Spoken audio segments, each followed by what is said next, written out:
Andy Brower is here. Hello. How are you? Good. How are you doing? Good, good, good. 6 days till Father's Day. Looking for ideas this week. We got some little tech tips, projects you can do with Dad. Yeah, for Mother's Day and Father's Day, I always end up doing some kind of labor for my parents. Yeah. Right. What you do. So I want to kind of show You're a couple of stuff. Yes, I am. Now, what I'm about to show you is stuff I actually did for my dad. So I know this all works because I just tested this out. And I think a lot of other people would like to do it.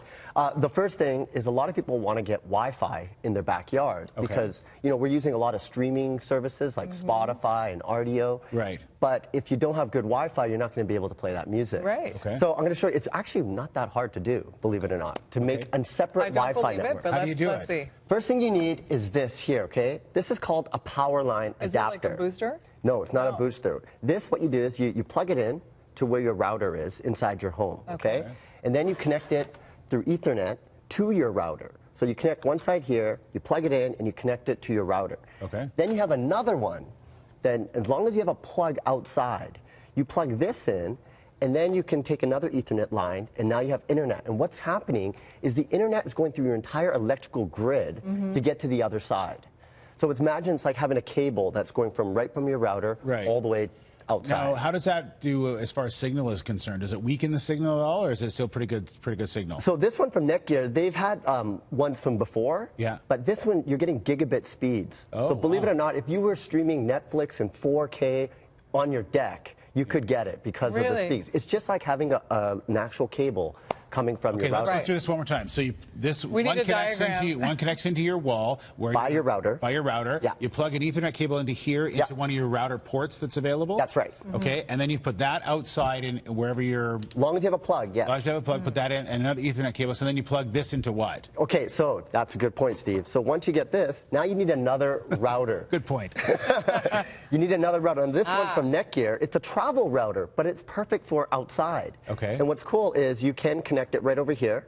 So now the internet comes here, and this thing is going to broadcast a Wi-Fi network. Now I get it. So now you have a Wi-Fi network coming out of your backyard, and this is better than trying to extend the range because if your router is way on the other side of the house, you're not going to be able to get that. So it's better to just create a whole new network outside, and this can do it. And it can also be a range extender, but I always recommend that you basically create a new Wi-Fi network. And just like that, and like two pieces of gadgets. And when you did it at your dad's house, it worked. Yeah, I did. And you know what? I was so nervous because I did all this. Yeah. And you didn't let your dad down. I know, and he was like, because we built this like little bar in the backyard. Nice. And it was kind of like a man cave, and so we needed to get this TV. We wanted to start streaming Netflix out there.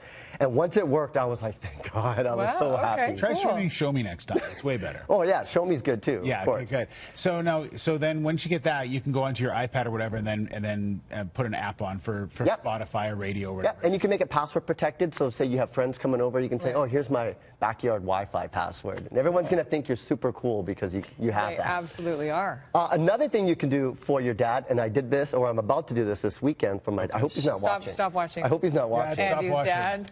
You build your own streaming player. Now, you know, you can go buy these ones like a Roku, but I'm going to show you how to do it. And this, believe it or not, right here, is a $30 or $50 computer. It has everything you would expect in a computer, and I'm going like super geek since this came out. It's called the Raspberry Pi. Like you weren't geeky enough. I know, no, but this is taking it to a whole. The Raspberry Pi? This is called the Raspberry Pi, and it's a $50 full-on computer, and they use the surplus of components from mobile devices to build these. And they use this for education, but what you do is you buy this, and then you can buy a case for it on Amazon. So I bought this little case. And then once you put it together, and I did this for myself, look at this. You got a full-on streaming player. You got HDMI, 4 USB ports, you have Ethernet, everything you could possibly need.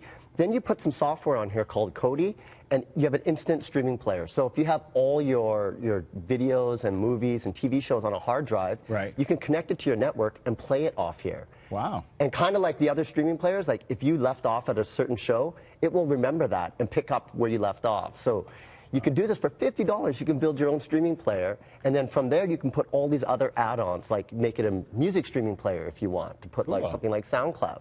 And just like that, you know, it's so easy to do.